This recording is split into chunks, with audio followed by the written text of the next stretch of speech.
El sol del mediodía en Memphis era un martillo de oro golpeando implacable sobre el palacio de caliza blanca. En el trono, el faraón Merneptah, señor de las dos tierras, heredero de Ra, veía correr el sudor por el torso de su general, Horemheb. El aire olía a miedo e incienso quemado. Se ha ido, gran casa. El hebreo. El hijo de la princesa. Moisés. El nombre resonó en la cámara del trono como una maldición. Moisés. El príncipe renegado, la serpiente criada en el propio seno de la corte, que ahora volvía de las arenas del desierto no como un suplicante, sino como un heraldo del Dios invisible de sus antepasados esclavos. Se había presentado ante el mismo faraón, con aquella barba inculta de nómada, ojos quemados por el sol y una exigencia absurda: deja ir a mi pueblo. Merneptah se rió. Una risa seca, que no llegaba a los ojos. Había ofrecido más paja para los ladrillos. En respuesta, aquel dios extranjero, ese Yahweh, había enviado plagas. El Nilo teñido de sangre, ranas invasoras, piojos, moscas pestilentes, pestes en el ganado, úlceras grotescas, lluvia de granizo que hendía los árboles, nubes de langostas que devoraban el verde de Egipto. Cada plaga era un golpe directo a una deidad del panteón egipcio, un insulto calculado. Pero Merneptah había endurecido su corazón. Cada negativa era un punto de honor, una afirmación de que el poder de Egipto, sustentado por Ra, por Amón, por Osiris, era inamovible. Hasta que llegó la novena plaga, las tinieblas.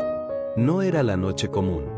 Era una oscuridad palpable, densa como alquitrán, que se instaló durante 3 días completos sobre todo Egipto, excepto sobre la tierra de Gosén, donde habitaban los hebreos. En las calles de Memphis, Tebas, Heliópolis, los hombres tropezaban y gritaban. Las lámparas no se encendían. Los fuegos se apagaban. Era como si el propio sol, Ra, hubiera sido engullido por el abismo. El terror no venía del dolor físico, sino del desmantelamiento del orden cósmico. Egipto era la tierra de la luz, del orden, Mat, contra el caos, Isfet. Aquellas tinieblas eran el caos hecho sustancia. En el palacio, Merneptah se sentó en la oscuridad. Solo. Los sirvientes habían huido, tanteando las paredes. Había oído los gritos ahogados allá afuera, los lamentos a la diosa Nat, que arqueaba el cielo. Por primera vez, una grieta de duda rajó la armadura de su certeza. ¿Dónde estaban sus dioses? ¿Dónde estaba la fuerza de su cetro? En aquella oscuridad absoluta, sus títulos sonaban huecos. Al tercer día, cuando la oscuridad comenzó a disiparse como un velo que se alzaba lentamente, un mensajero, pálido y tembloroso, se arrojó a sus pies. Faraón. Del aposento de la reina madre, la señora Tía, no ha despertado. La madre de Merneptah, la gran esposa real de su padre, la mujer que le había enseñado los jeroglíficos y los secretos del poder, yacía en sueño profundo. Ningún médico, ningún sacerdote, ningún encantamiento lograba despertarla. Su pulso era débil, su respiración, casi imperceptible. No era muerte, pero era un limbo que a todos aterraba. Era como si las tinieblas se hubieran anidado dentro de ella. El corazón de Merneptah, antes endurecido como granito, se estremeció. La grieta se ensanchó. Podía enfrentar plagas en los campos, en los animales, hasta en su propio cuerpo. Pero ver a su madre, el último vínculo con su humanidad más pura, languidecer en un sueño sobrenatural, eso era distinto. Un frío que no venía de las tinieblas, sino de dentro de su propio pecho, se apoderó de él. A la mañana siguiente, Moisés y su hermano Aarón fueron llevados de nuevo a la presencia real. La luz del sol, ahora normal, parecía extrañamente agresiva. Merneptah, sentado en el trono, parecía haber envejecido una década en 3 días. «Retira tu maldición de sobre la reina madre», ordenó, su voz ronca, desprovista de la habitual pompa. «Hazla despertar, y yo liberaré a tu pueblo».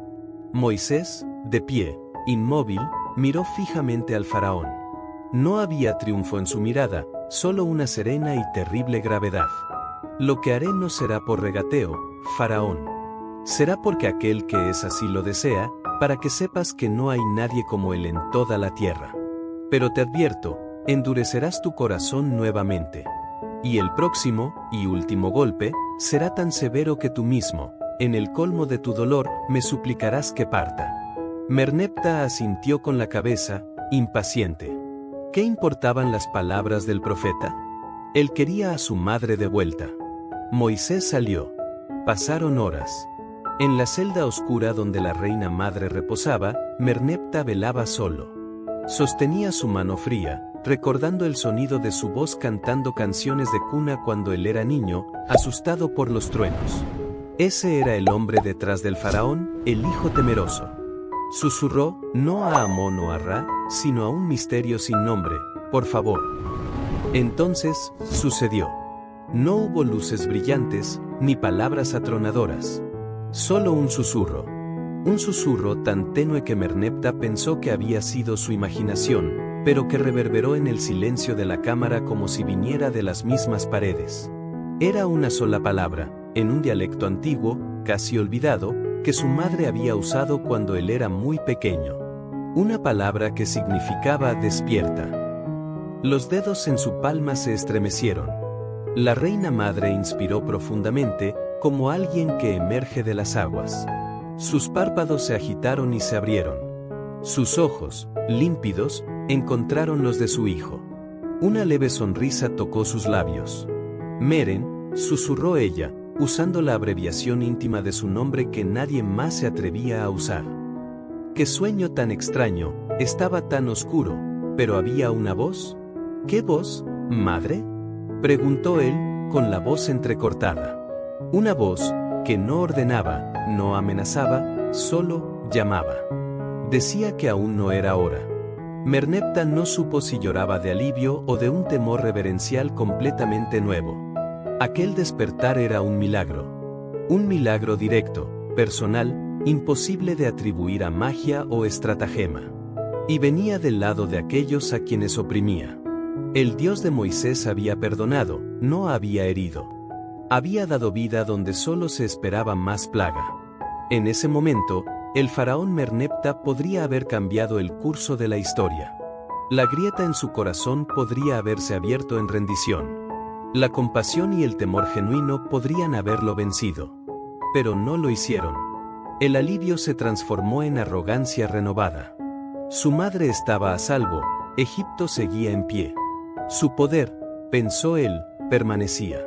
La humillación de las plagas, la escena vulnerable que Moisés había presenciado, todo eso necesitaba ser borrado.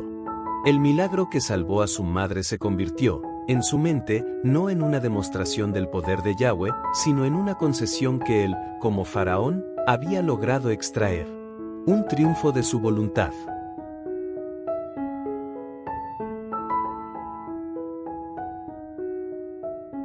Cuando sus consejeros y generales regresaron, murmurando sobre la debilidad de ceder, el orgullo de Merneptah se reavivó como un fuego. Se dio la orden, no solo los hebreos no saldrían, sino que sus condiciones de trabajo serían aún más brutales.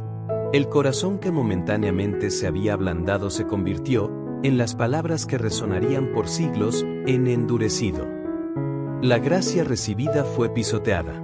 El resto de la historia es conocida. Llegó la 10ª plaga, la más terrible. La muerte de los primogénitos. Desde el hijo del campesino en la choza hasta el heredero del trono mismo, el primogénito del faraón, un niño de risa fácil que jugaba en los jardines del palacio, fue hallado sin vida al amanecer. El grito que se alzó del palacio aquella noche no fue de un gobernante, sino de un padre destrozado.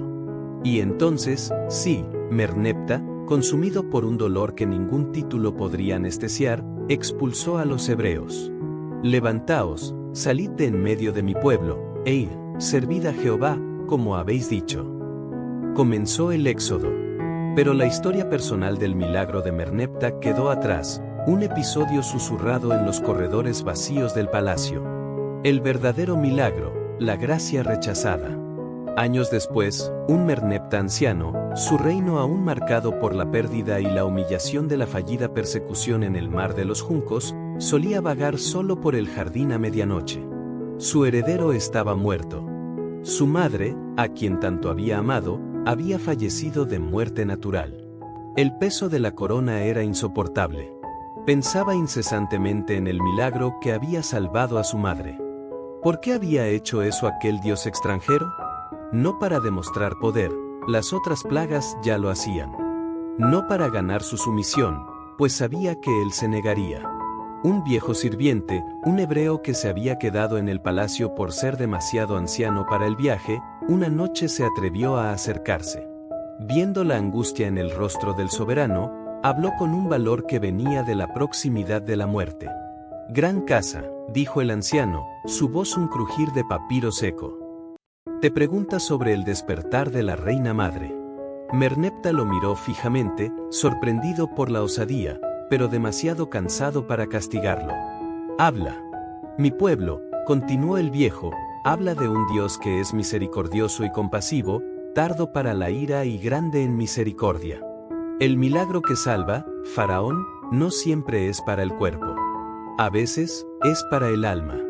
Tal vez aquel susurro no fue para salvar su vida, que un día acabaría de cualquier forma. Fue para salvar tu oportunidad».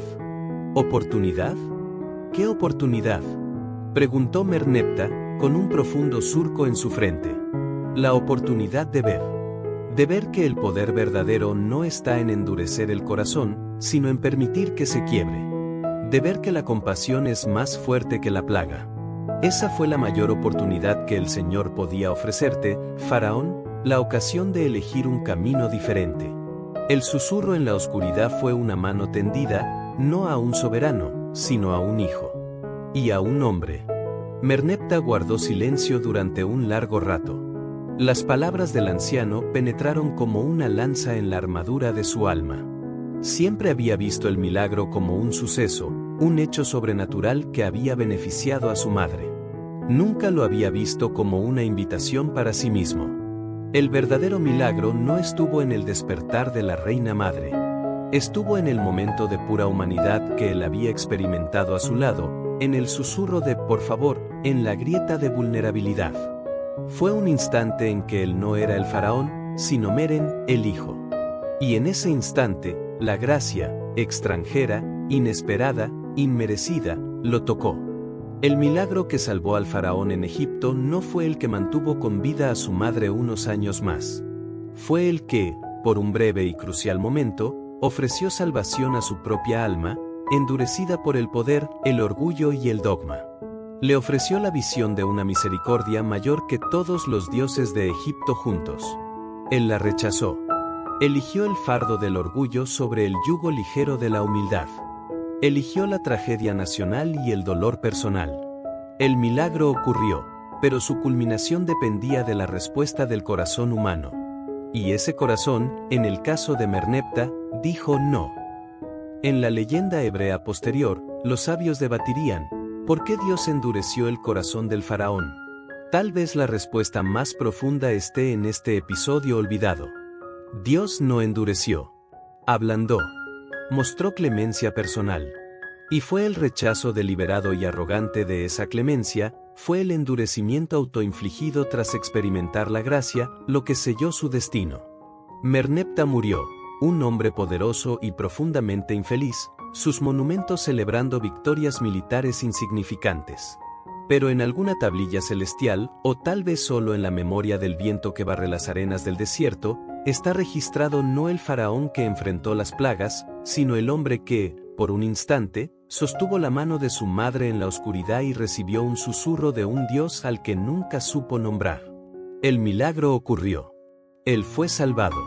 Y luego, por su propia voluntad, se perdió.